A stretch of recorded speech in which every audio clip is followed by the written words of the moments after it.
ಸ್ಥಾನವು ಎಂದು ಮರೆಯದ ಭಾರತ ರತ್ನವು ನೀನಾಗು. ಹಿಂದೂಸ್ಥಾನವು ಎಂದು ಮರೆಯದ ಭಾರತ ರತ್ನವು ನೀನಾಗು.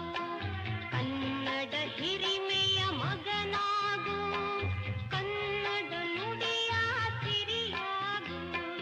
ಹಿಂದೂಸ್ಥಾನವು ಎಂದು ಮರೆಯದ Bharat ರತ್ನವು ನೀನಾಗು. Thank you, all dignitaries.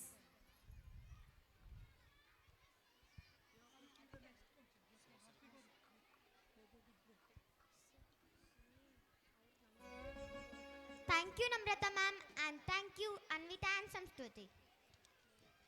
Next, I request Farooq and Praful on stage to handle the next program.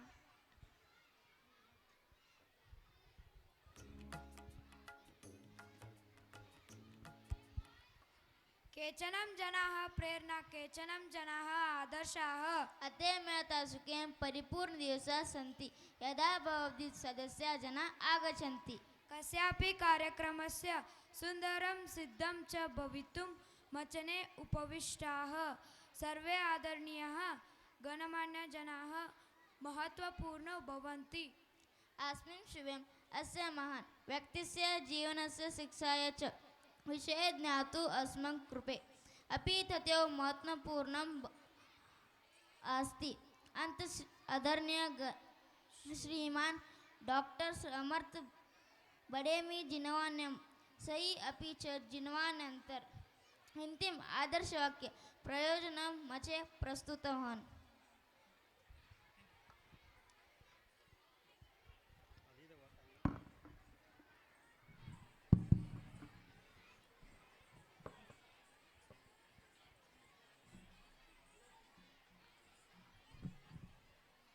ವೇದಿಕೆಯ ಮೇಲೆ ಆಸೀನರಾಗಿರುವ ಶ್ರೀ ಸದ್ಗುರು ಶಿವಾನಂದ ಸ್ವಾಮೀಜಿಯವರೇ,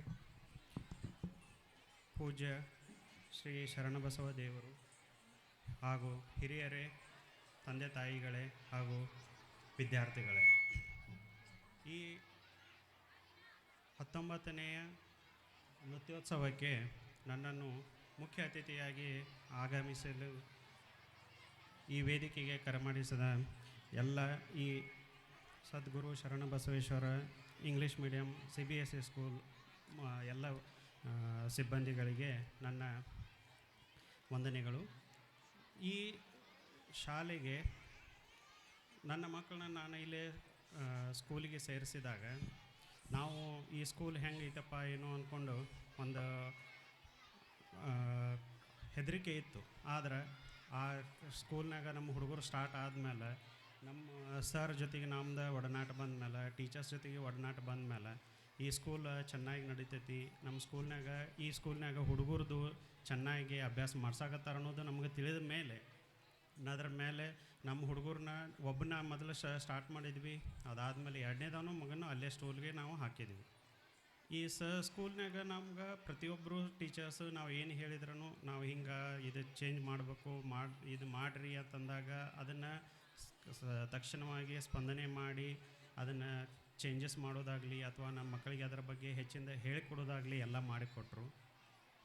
ಸೊ ಇದು ಒಂದು ಇದಾತಂದ್ರೆ, ಎರಡನೇದು ಈ ಶಾಲೆ ಒಳಗೆ ಬರೀ ಅಭ್ಯಾಸದ ಜೊತೆಗೆ ಬರೀ ಇದನ್ನು ಮಾಡೋದಾಗಲಿ ಹೊರಗಡೆದು ಇದು ಬರೀ ಸರ್ ಆಗಲೇ ಹೇಳಿದಂಗೆ ಬರೀ ಕಲೆ ಇದ್ರ ಮಾಡಿಸೋದಾಗಲಿ ಅಥವಾ ಅಂಥದ್ದು ಇಂಥದಕ್ಕೆ ಬರೀ ರಜೆಗಳು ಮಾಡೋದಾಗಲಿ, ಆ ಡೇಸ್ ಈ ಡೇಸ್ ಇಂಥವೆಲ್ಲ ಮಾಡಲಾರ್ದ ಶಿಕ್ಷಣಕ್ಕೆ ಹೆಚ್ಚಿನ ಒತ್ತು ಕೊಟ್ಟು ಮಾಡಿಸಿದ್ರು.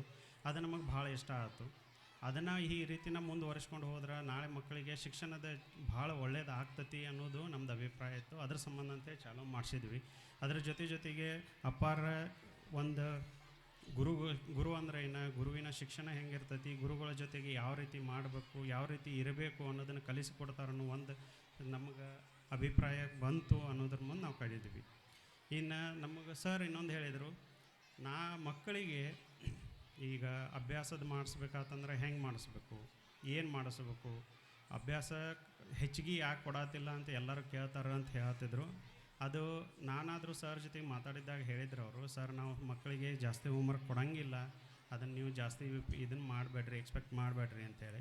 ಅವ್ರು ಏನು ಹೋಮ್ವರ್ಕ್ ಅಂತ ಕೊಡಾಕತ್ತಾರ ಅದನ್ನೆಲ್ಲ ಅಲ್ಲೇ ಶಾಲೆಗನ ಮಾಡಿಸ್ತಾರ ಅನ್ನೋ ಕಾರಣಕ್ಕೆ ಹೆಚ್ಚಿಂದ ಮನ್ಯಾಗ ಮಾಡಿಸ್ಬೇಕು ಅನ್ನುವಂಥದ್ದು ಏನೂ ಇರಂಗಿಲ್ಲ. ಸೊ ಸ್ಕೂಲ್ ಎಲ್ಲ ಚೆನ್ನಾಗಿ ನಡೆದೈತಿ, ಅದೇ ರೀತಿನ ಆಗಲಿ, ಇದೇ ರೀತಿನ ಮುಂದುವರಿಲಿ ಅಂತ ಹೇಳ್ತೀನಿ. ಮತ್ತು ನಾನು ಈ ಒಂದು ಇದಕ್ಕೆ ಮುಖ್ಯ ಅತಿಥಿಯಾಗಿ ಅದು ಕರೆದಿದ್ದಕ್ಕೆ ನಾವೊಂದು ಧನ್ಯವಾದನ ಅರ್ಪಿಸಿ ನಾನು 4 ಮಾತು ಮುಗಿಸ್ತೀನಿ. Thank you. Thank you, sir, for your thought-provoking speech, and thank you, Farooq and Praful. The next I call upon Sir.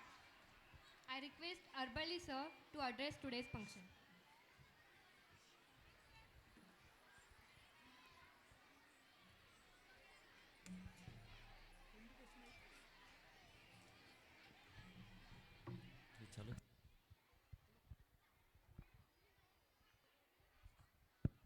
Hello, ಎಲ್ಲರಿಗೂ ಶುಭ ಸಂಜೆ. Shri Sadguru Sharana Basaveshwara English medium CBSE school Halingali ಇವತ್ತು 19ನೇ ನೃತ್ಯೋತ್ಸವ ಪ್ರೈಮರಿ ಸ್ಕೂಲ್ ಅಡಿಯಲ್ಲಿ ನಡೆಯುತ್ತಿರುವಂತಹ ಡ್ಯಾಫೋಡಿಲ್ಸ್ 2025 ಈ ಸಮಾರಂಭದ ದಿವ್ಯ ಸಾನ್ನಿಧ್ಯವನ್ನು ವಹಿಸಿರುವಂತಹ ಪರಮಪೂಜ್ಯ ಶ್ರೀ ಸದ್ಗುರು ಶಿವಾನಂದ ಸ್ವಾಮೀಜಿ ಅವರೇ, ಅದೇ ರೀತಿಯಾಗಿ ಮತ್ತೋರ್ವ ದಿವ್ಯ ಸಾನ್ನಿಧ್ಯ ವಹಿಸಿರುವಂಥ ಪೂಜ್ಯ ಶ್ರೀ ಶರಣಬಸವ ದೇವರು ಕಮರಿ ಮಠ ಹಳಿಂಗಳಿ, ಅದೇ ರೀತಿಯಾಗಿ ಈ ಕಾರ್ಯಕ್ರಮದಲ್ಲಿ ನನ್ನೊಂದಿಗೆ ವೇದಿಕೆಯನ್ನು ಹಂಚಿಕೊಂಡಿರುವಂತಹ ಡಾಕ್ಟರ್ ಸೋಮನಾಥ್ ಬಡೇಮಿ ಅವರೇ, ಅದೇ ರೀತಿಯಾಗಿ ವೇದಿಕೆ ಮೇಲಿರುವಂತಹ ಶ್ರೀ JD ಚೌಗಲಾ ಅವರೇ, ಅದೇ ರೀತಿಯಾಗಿ ಈ ಸಂಸ್ಥೆಯ ಎಲ್ಲ ಪದಾಧಿಕಾರಿಗಳೇ, ವಿಶೇಷ ಆಹ್ವಾನಿತರೇ, ಪಾಲಕ ಮಿತ್ರರೇ, ವಿದ್ಯಾರ್ಥಿನಿಯರೇ, ನಿಜವಾಗಿಯೂ ಇವತ್ತಿನ ಈ ಭವ್ಯ ಕಾರ್ಯಕ್ರಮವನ್ನು, ಈ ಸಮಾರಂಭವನ್ನು, ನೃತ್ಯೋತ್ಸವ ಈ ಸಮಾರಂಭವನ್ನು ಕಳೆದ 1 ಗಂಟೆಯಿಂದ ನಾ ಅವಲೋಕನ ಮಾಡ್ತಾ ಬಂದಿದ್ದೇನೆ. ನನಗೇನು ಅನಿಸ್ತಪ್ಪ ಅಂದ್ರೆ, ಒಂದೇ ಮಾತಿನಲ್ಲಿ ಹೇಳುವಾದ್ರೆ ಭಾರತದ ದರ್ಶನವಾಯಿತು. ವೈವಿಧ್ಯತೆಯಲ್ಲಿ ಏಕತೆ ಅನ್ನುವಂತಹ ಆ ನಮ್ಮ ದಿವ್ಯ ನುಡಿ, ನಮ್ಮ ಭಾರತದ ವೈಶಿಷ್ಟ್ಯತೆ, the beauty of Indian society, ಅದ್ಯಾವಪ್ಪ ಅಂದ್ರೆ ಯೂನಿಟಿ ಇನ್ ಡೈವರ್ಸಿಟಿ ಅನ್ನುವಂಥದ್ದು. ಆ ವೈವಿಧ್ಯತೆಯಲ್ಲಿ ಏಕತೆ ಸಾರುವಂತಹ ಒಂದು ಥೀಮ್ ಇವತ್ತು ಈ ಮಹಾವಿದ್ಯಾಲಯದಲ್ಲಿ ಅಳವಡಿಸಿಕೊಂಡಾರಲ್ಲ, ನಿಜವಾಗಿಯೂ ಹೆಮ್ಮೆ ತರುವಂಥದ್ದು. ನೀವು ನೋಡಿರ್ಬೋದು, ಸಣ್ಣ ಮಕ್ಕಳು ಅವರ ವೇಷಭೂಷಣಗಾಗಿರ್ಬೋದು, ಅವ್ರು ಮಾತನಾಡುವಂಥ ಭಾಷಾ ಕೌಶಲ್ಯಗಳಾಗಿರ್ಬೋದು, ಎಷ್ಟು ಏನಪ್ಪ ಅಂದ್ರೆ ಅವರಲ್ಲಿರುವಂಥ ಸ್ಟೇಜ್ ಕರೇಜ್ ಆಗಿರ್ಬೋದು, ಇವೆಲ್ಲವುಗಳನ್ನು ನೋಡಿದಾಗ ಭಾಳಷ್ಟು ಸಂತೋಷ ಅನ್ನಿಸ್ತು. ಯಾಕಂದ್ರೆ ಭಾರತದ ದರ್ಶನವೇ 1 ಗಂಟೆಯಲ್ಲಿ ನನಗಾಯಿತು ಅನ್ನುವಂಥದ್ದನ್ನು ಮೊಟ್ಟ ಮೊದಲಿಗೆ ಈ ಮಾತನ್ನು ಹೇಳುತ್ತಾ, 21ನೇ ಶತಮಾನದ ಒಂದು ಶೈಕ್ಷಣಿಕ ವ್ಯವಸ್ಥೆಯ ಕುರಿತಾಗಿ ಹೇಳುವುದಾದ್ರೆ ಹೇಳ್ತಾರೆ, ಎಜುಕೇಷನ್ ಅನ್ನುವಂಥದ್ದು 21ನೇ ಶತಮಾನದಲ್ಲಿ ಯಾವ ರೀತಿಯಾಗಿ ಇರಬೇಕು ಅನ್ನುವಂಥದ್ದನ್ನು ನಾವು ಕೇಳ್ತೀವಿ. ಕೇವಲ ಟೀಚಿಂಗ್ ಆ್ಯಂಡ್ ಲರ್ನಿಂಗ್ ಮಾತ್ರವಲ್ಲ, ಟೀಚಿಂಗ್ ಆ್ಯಂಡ್ ಲರ್ನಿಂಗ್ ಜೊತೆಗೆ ಮಕ್ಕಳಲ್ಲಿ ನಾವು ಸಂಶೋಧನಾ ಕೌಶಲ್ಯಗಳನ್ನು ಬೆಳೆಸಬೇಕು. ಮಕ್ಕಳಲ್ಲಿ ಹೊಸತನವನ್ನು ಕಂಡುಹಿಡಿಯುವಂತಹ ಏನಪ್ಪ ಪ್ರತಿಭೆಯನ್ನು ಕಂಡುಹಿಡಿಯಬೇಕು. ಅದರ ಜೊತೆಗೆ ಮಕ್ಕಳಲ್ಲಿ ಸಾಮಾಜಿಕ ಜವಾಬ್ದಾರಿಯನ್ನು ನಾವು ಏನಪ್ಪ ಅಂದ್ರೆ ಬೆಳೆಸಬೇಕು ಅನ್ನುವಂಥದ್ದು. ಸೊ 21ನೇ ಶತಮಾನದ ಎಜುಕೇಷನ್ ಸಿಸ್ಟಮ್ ಯಾವ ರೀತಿಯಾಗೈತಪ್ಪ ಅಂದ್ರೆ teaching and learning, research, innovation and social responsibility ಅಂತ ನಾವು ಕರಿತೀವಿ. ಸಾಮಾಜಿಕ ಜವಾಬ್ದಾರಿಯ ಜೊತೆಗೆ ಮಕ್ಕಳಲ್ಲಿ ಸಂಶೋಧನಾ ಕೌಶಲ್ಯಗಳನ್ನು ಬೆಳೆಸುವಂಥದ್ದು, ಮಕ್ಕಳಲ್ಲಿ ಏನಪ್ಪ ಅಂದ್ರೆ ಸೃಜನಶೀಲತೆಯನ್ನು ಬೆಳೆಸುವಂಥದ್ದು, ಇದು ಶೈಕ್ಷಣಿಕ ವ್ಯವಸ್ಥೆಯ ಗುರಿಗಳಾಗಿರಬೇಕು ಅನ್ನುವಂಥದ್ದನ್ನು ನಾವು ಕೇಳ್ತೀವಿ, ನೋಡ್ತೀವಿ. ಅದು ಇದನ್ನೆಲ್ಲ ಈಗ ಹೇಳಿಲ್ಲ, ಆ ಶೈಕ್ಷಣಿಕ ವ್ಯವಸ್ಥೆಯ ಆಯಾಮಗಳು ಅವೆಲ್ಲವುಗಳು ಈ ಶಾಲೆಯಲ್ಲಿ ಸಾಕಾರಗೊಳ್ಳುತ್ತವೆ ಅನ್ನುವಂಥದ್ದನ್ನು YH ಅಲಾಸ್ ಸರ್ ಅವರು ಯಾವ ರೀತಿಯಾಗಿ ಏನಪ್ಪ ಅಂದ್ರೆ ವರದಿ ವಾಚನ ಓದುವಂಥ ಸಂದರ್ಭದಲ್ಲಿ ತಿಳಿಸಿಕೊಟ್ರಲ್ಲ, ಅವರ CBSE ಸ್ಕೂಲಿನ ಸಂಪೂರ್ಣವಾದಂಥ ಚಿತ್ರಣವನ್ನು, ಅವರು ಅಳವಡಿಸಿಕೊಳ್ಳುವಂಥ ವಿನೂತನವಾದಂತಹ ಎಲ್ಲ ಕ್ರಮಗಳನ್ನು ಅವರು ಬಿಚ್ಚಿಟ್ಟರು ನಮ್ಮ ಮುಂದೆ. ಅವೆಲ್ಲವೂ ಹೊಸ ಶೈಕ್ಷಣಿಕ ವ್ಯವಸ್ಥೆಯ ಆಯಾಮಗಳನ್ನು ಅವರು ಯಶಸ್ವಿಯಾಗಿ ಅಳವಡಿಸಿಕೊಂಡಿದ್ದಾರೆ ಅನ್ನುವಂಥದ್ದು ನನಗೆ ಈ ಸಮಾರಂಭ ನೋಡಿ ಅನಿಸ್ತು. ಯಾಕಂದ್ರೆ ನೋಡಿರ್ಬೋದು ನೀವು, ಸಣ್ಣ ಮಕ್ಕಳು ಕೂಡ ಎಷ್ಟು ಚೆನ್ನಾಗಿ ಏನಪ್ಪ ಅಂದ್ರೆ ಕಾರ್ಯಕ್ರಮವನ್ನು ನಿರೂಪಣೆ ಮಾಡ್ತಾ ಇದ್ದಾರೆ. ಅವರ ಕೌಶಲ್ಯಗಳನ್ನು ನೋಡ್ರಿ ನೀವು. ನಿಜವಾಗಿಯೂ ಏನಪ್ಪ ಅಂದ್ರೆ ಶೈಕ್ಷಣಿಕ ವ್ಯವಸ್ಥೆಯ ಎಲ್ಲ ಆಯಾಮಗಳು ಈ ಶಿಕ್ಷಣ ಸಂಸ್ಥೆ ಅಳವಡಿಸಿಕೊಂಡಿರುವುದು ನಿಜವಾಗಿಯೂ ಒಂದು ಶ್ಲಾಘನೀಯವಾದಂಥ ಮಾತನ್ನು ಈ ಸಂದರ್ಭದಲ್ಲಿ ಹೇಳಕ್ಕೆ ಬಯಸ್ತೇನೆ. ಅದರ ಜೊತೆಗೆ ಇವತ್ತು ಈ ಸಮಾರಂಭದಲ್ಲಿ 3 ಅತ್ಯಂತ ಮಹತ್ವದ ಅಂಶಗಳು, 3 ಜನ ಇಲ್ಲದಿರಿ.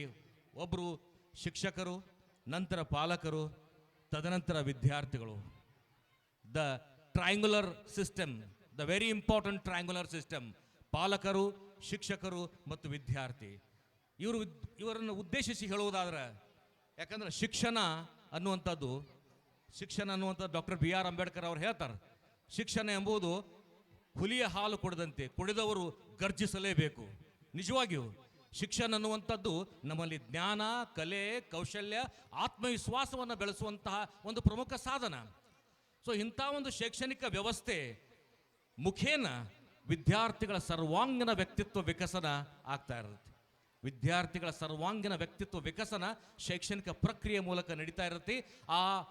ಈ ಏನು ಸರ್ವಾಂಗೀಣ ವ್ಯಕ್ತಿತ್ವ ವಿಕಸನ ಪ್ರಕ್ರಿಯೆಯಲ್ಲಿ ಶಿಕ್ಷಕರ ಪಾತ್ರ ಎಷ್ಟು ಮಹತ್ವದ ಐತಿಲ್ಲ, ಅಷ್ಟೇ ಪಾತ್ರ ಪಾಲಕರದು ಐತಿ. ಅದು ನಾವು ಅಲ್ಲಿಗಳಾಗಿ ಬರಂಗಿಲ್ಲ. ಯಾಕಂದ್ರೆ ಪಾಲಕರು, ಕುಟುಂಬ ಇವೆರಡು ಅತ್ಯಂತ ಮಹತ್ವದ ಅಂಶಗಳು. ಕುಟುಂಬ ಮೊದಲು ಪಾಠಶಾಲೆ, ತಾಯಿ ಮೊದಲು ಗುರು, ತಮಗೆಲ್ಲ ತಿಳಿದಿರುವಂಥ ವಿಷಯ. ಯಾಕಂದ್ರೆ ಕುಟುಂಬದಲ್ಲಿಯೇ ಶೈಕ್ಷಣಿಕ ಪ್ರಕ್ರಿಯೆ ಪ್ರಾರಂಭಗೊಳ್ಳುವುದು.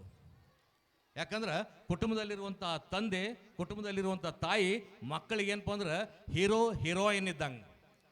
The hero and heroine of our children ಯಾರಪ್ಪ ಅಂದ್ರೆ ಫಾದರ್ ಆ್ಯಂಡ್ ಮದರ್. ಯಾಕಂದ್ರೆ ಮಕ್ಕಳು ಹೀರೋ ಮತ್ತು ಹೀರೋಯಿನ್ ಅಂದ್ರೆ ನಿಮ್ಗೆ ನಾಯಕ ಮತ್ತು ನಾಯಕಿ. ನೀವು ಸಿನಿಮಾಗಳಲ್ಲಿ ನೋಡಿರ್ಬೋದು, ನಾಯಕ ಮತ್ತು ನಾಯಕಿಯಲ್ಲಿ ಏನಂತ ಹೇಳ್ರಿ, ಎಲ್ಲ ಆದರ್ಶ ಮೌಲ್ಯಗಳು ಅವರಲ್ಲಿ ಇರ್ತಾವೆ. So the hero and the heroine of our children ಯಾರಪ್ಪ ಅಂದ್ರೆ ಫಾದರ್ ಆ್ಯಂಡ್ ಮದರ್. ಅವರು ಮಕ್ಕಳು ತಮ್ಮ ತಂದೆ ತಾಯಿಯಲ್ಲಿ ಎಲ್ಲ ಆದರ್ಶ